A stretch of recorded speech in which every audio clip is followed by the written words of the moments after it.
Okay, what Sarah and I are working on here is a Gorilla 155 ton rock breaker or rock hammer.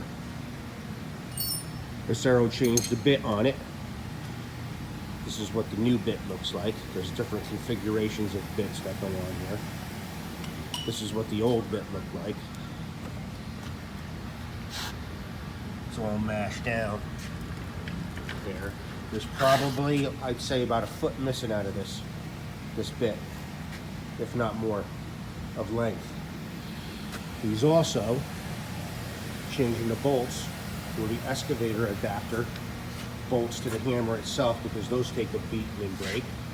He's also changed one of the hoses because that got nicked. And what we're doing now is we're checking the head pressure.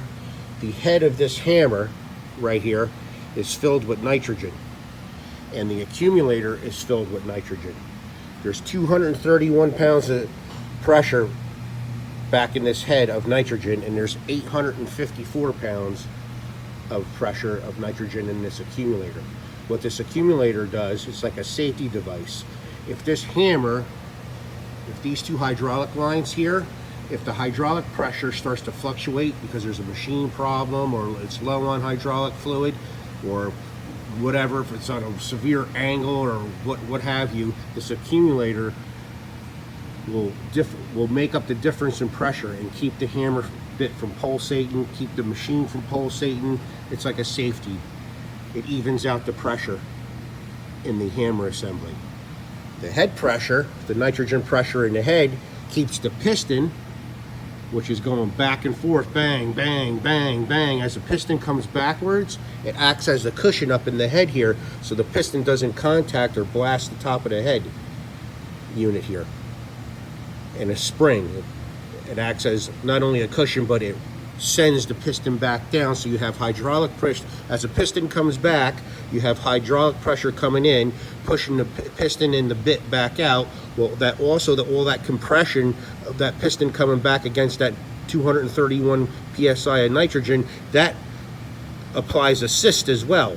Not only a cushion, but assist of firing that piston back forward and that bit forward. So we're going to set up this gauge assembly here, and we have a nitrogen bottle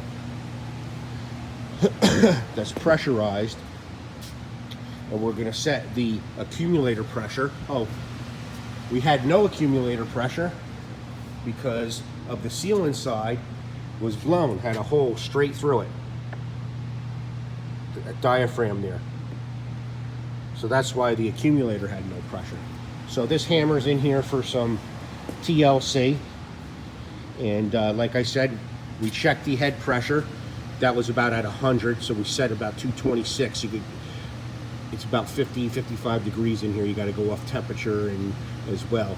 And we're going to set this accumulator to about 860 psi. And how we do that is we screw in the gauge right here, and this is actually the shutoff.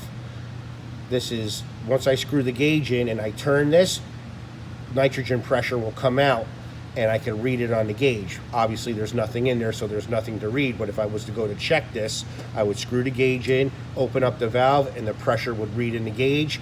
I'd shut the valve, undo the bleeder, and unscrew the gauge off. So that's what we're gonna do now.